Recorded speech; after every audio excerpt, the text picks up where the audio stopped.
Dawn's just arriving. Here she is. Morning, Mark. Good morning, Dawn. Oh, very deep red lipstick. Same colour. Is it? All right. Standing out this morning. Good. Bold. In a bold mood. Good. For 7:33 in the morning. Actually, but don't tell anyone else. I'm in a controversial mood today. God. Mm. I can use that in the title. That'll get people watching. It's episode 86, Wednesday the 17th of June, 2020. Mm. What day is it today, Dawn? It's Wednesday today. No. 17th of June. What? Premiership football's back. Oh, shit. Oi! After all our little debate in one of the early episodes, they took my advice and decided to finish the season. Very good decision, I thought. Hold on a second. Only some divisions are finishing the season. Others are sort of having playoffs for promotion and demotion from where they are. They're not playing the rest of the games, etc. So it's a halfway house. The Premiership, of course, have to finish the season. It's not because everybody wants to watch football. It's because the players can't bear not playing football. Do you reckon? Absolutely. I told you, it's a controversial day today. Yeah, fair enough. Good stuff. Well, I won't see the first game. I think it kicks off at 6 o'clock. Might see a little bit of the second. But this is because you've gone back to training. It's almost like, but it's quite nice. You are coming back a bit earlier than you normally do. And I must admit, we're eating about, I don't know, 7:45 rather than 8:30. So, but I'm not really a big fan of eating so late. So bear that in mind in your future plans. You, according to the papers, you're lucky I'm not Robbie Williams. He's up between 1 o'clock and 5 o'clock in the morning. He goes to bed at about 5 or 6 in the morning. Has his first meal of the day at 5 p.m. And then he's very active until 5 o'clock in the morning, and that's it. So, well, yeah, he can choose to do that, can't he? You could do that if you wanted, but I get up at 4:30. Yeah, and you're not alone, according to the feedback. Well, we'll get to that in a minute because we're on the music. And Tony Fulbrook, this is one of the big gets of the whole series, I think. Getting Dollar, Who Were You With in the Moonlight? He got it. Sung by David Van Day and Teresa Bazar. And the link was David Van Day, with the previous day's Dick Van Dyke from Mary Poppins. But I was so impressed with that. I mean, I don't know. I think he's gone to 12 points. No, he's not. That was a roll. Was that a rollover? Yeah. No, he's on 11 points. Half a point behind Barry Royden. So here's today's music. We want the link. I will post the music separately if it doesn't record. Angie Crusher's got a theory about Zoom and Facebook and music. I'm not sure. It just might be my technology. But let's have a go anyway. Again, it's a long introduction, so we can add extra. I've got a clue. Why don't you stop talking long enough for us to listen, okay? They're coming up.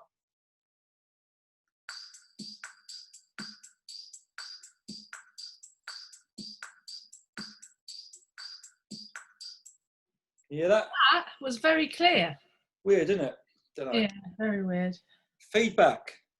Talking about people being offended, how to communicate. I think Scott sounds like Scott Sherman's got into trouble over the years, producing his Marmite characteristic with use of social media and emails. It sounds like Scott's fallen foul of some of the rules about offending people on there and fired off and things. But he's also pointed the finger at some runners meeting in big groups, not Tunbridge, I hasten to add, but he's spotted a few and feeling a bit out of it. I'm afraid life is unfair, isn't it? Well, it depends on how you want to approach it. If you want to break the rules. I mean, I was walking Oscar yesterday, and then this guy was driving we got 30 miles an hour zone along the road, and he decided to go 60 miles an hour, overtook a car, and he hadn't got he hadn't got a care in the world, and all somebody would have to do was, use the crossing, and he would have gone through a red light or something, and then that's somebody dead. And I just think, oh, sorry, but there are rules for reasons, and so just observe them, just bear with it. I reckon, the Prime Minister's looking at the 2-metre rule, etc. He's going to look at the crowds, etc. So he has to get everything back going, etc. You just have to be patient, and people just haven't got any of that. Calm down. Yeah. I told you I was going to be controversial. I just about had enough of everybody. It's not controversial. Don't worry. Wow. Graham Saker says, if you feel offended, wait until the next day to reply. Yeah. Yes, that's a good idea, because to be quite honest with you, I suspect that they probably didn't mean it the way that you've taken it. Yeah. Reread it later. Yeah. Count to 10. It's a good rule. Yeah. Hubert in Canada, he was backing up my devil's advocate scenario. Oh, you've got one fan then. Well, he was relating to it. He says a psychologist has said it's good to have a devil, almost agree beforehand you have a devil's advocate in a meeting, just to see both sides. Because I think the way I was saying is, I've been in meetings where might be 10, 12 people, and you get a sense that there's a lot of quiet people not prepared to say something, but you can almost guess what they're saying or thinking, but they're not saying it. And so I think it's good to throw in what you think they might be thinking if it disagrees with somebody else, not just because you believe in it, but just for the process of having a good discussion and ensuring everyone's happy. I do think that small meetings of 5 or 6 are better, and then send a leader into have a sort of tier system, because if you've got 17 people in a room, you are going to get people who don't say a word, and you're going to get someone who just talks constantly, and everybody goes along with it just to shut them up sometimes, in the sense, oh yeah, well we'll go along with that, and it's not necessarily how they feel. So I think small little work groups of 5 or 6 are much more, because then everybody gets a chance to talk, don't they? Yeah. Sometimes it's good to just have a dictator and get on with it, rather than committee. Mussolini. No, not that. I mean, in a committee, not a government. I don't think you need a dictator. I think you need a leader. I think you need, if the debate is going on for 20 minutes and it's going round in circles, you need to say, well, hold on a minute, we'll stop and we'll go on to this subject, because we're not going to get anywhere, because everybody's so diverse in their opinion. So you need someone to sort of like take control. That I do believe, but I don't believe that you should have a dictator, because I think everybody should voice what they feel, because that's how you change things, isn't it? You have to get everyone on board to change things. It's no good saying we are going to do this, because if someone doesn't agree with it, they're not going to go out and do it, are they? Okay. He's also missing Oscar from the catchphrase already. We'll just post a little picture of Oscar. Well, no, I'll do it another day. Don't want to overdose on him. He's all right though. Grazia, she agrees that the written word can come across as offensive.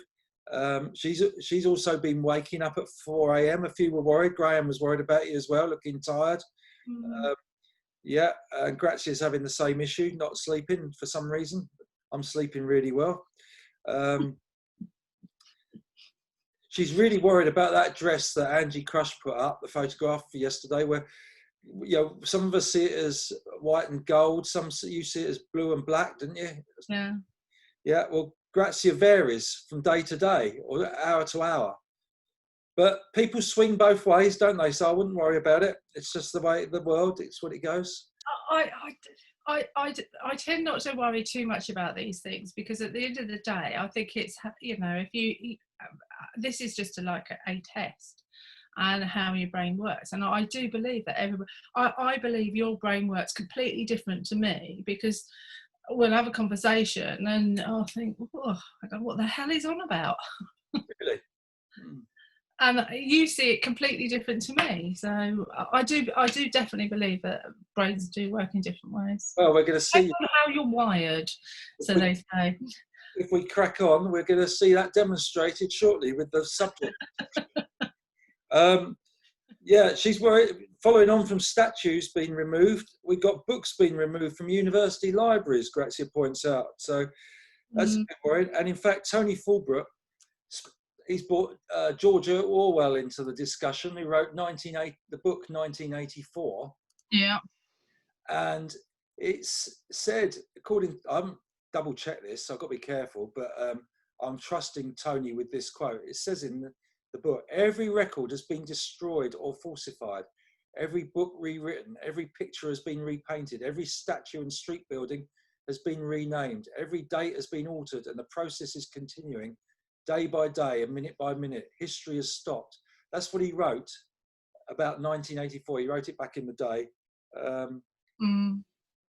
He has a very valid point, because at the end of the day, the point I think everyone should remember, that we are what we are because of the history behind us, and to hide it away and not recognise it. I agree that some statues shouldn't be on display. They should be in the museum, and people should have a choice to go and see them or not, because it's part of their history, etc. I don't believe that you should destroy it, and I certainly don't believe that you should change names of streets that have always been there just because you don't like what happened, etc. I mean, in the war, people, prisoners of wars built things for the countries, etc. They were like slaves, etc. So there are all sorts of things that you could debate about history, etc. Well, the thing people should remember is you can't eradicate it completely, and it's never going to go away. It is part of your past. But we can change things today, and we should concentrate on that rather than the history. Well, funny you should mention street names, because Penny Lane in Liverpool, the famous song by the Beatles, Penny Lane, that I sing. Yes, I do. Don't sing it. There's a debate about whether that should be removed, because the interpretation of what it was named after. And there's two theories being put forward. One is controversial and one isn't so controversial. And the big debate going on, that's interpretation. It's a song. It's a song. It's a street name, and the song was named there. It'd be horrendous if it was just removed, because they thought. These people like to put us into little boxes and say, this is what you can do, this is what you can't do, etc. I mean, and then they become the dictators, do they? I really do not know where this is going, to be quite frank, because it's a bit of a worry. And we're supposed to be a democracy as well, so we're supposed to be able to speak freely.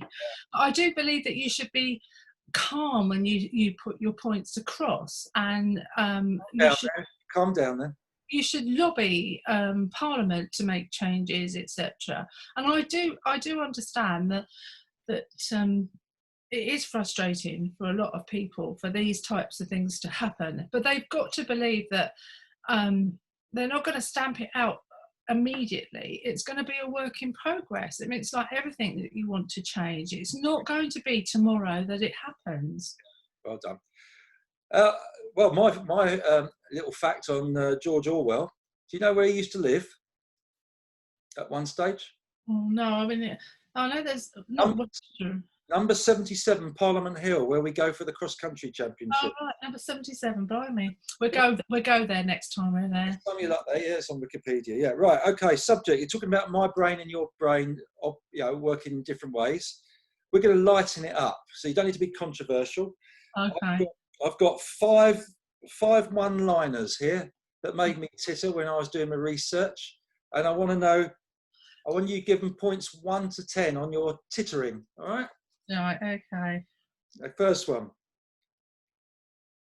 I've decided to sell my Hoover as it's just collecting dust. 2.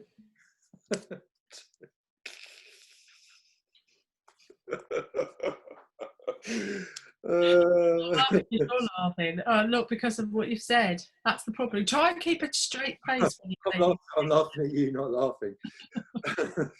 I met the bloke who invented crosswords today. Can't remember his name, but it's P something, T something, R something. 1. Oh, God. If you stop laughing, I'll be all right. I like to sleep in the nude, which is fine, but maybe not on those long haul flights. 0. 0. Oh dear, this isn't good, is it? First, the doctor told me the good news. I was going to have a disease named after me.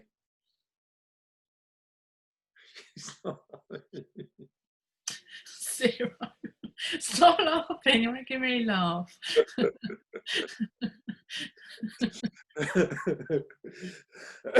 Last one. Whoever discovered you could get milk from cows, what was he thinking at the time?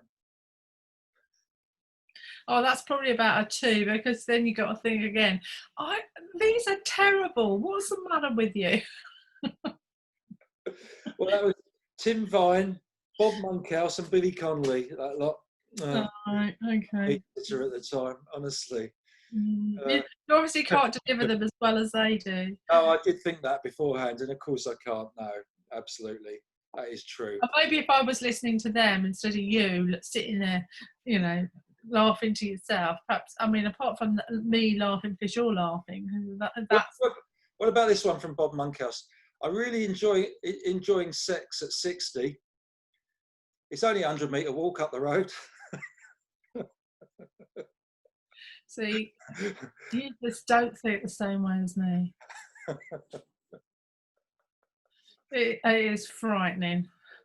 Oh, well, listen, you're a slapstick person, though, aren't you, on the comedy front? I grew up with Charlie Chaplin and Buster Keaton, and we were always watching that. Well, perhaps I'll show some video clips so I can see whether you laugh. And they always make me laugh, but I mean, it's quite sad that I laugh because someone's had a misfortune. It's not very funny, really, is it? I did feel we did need to lighten the mood. We were getting bogged down on stuff. Well, you'll get lots of feedback with people agreeing with you today, and that'd be nice, won't it? They'll be laughing at me, laughing at you, not laughing.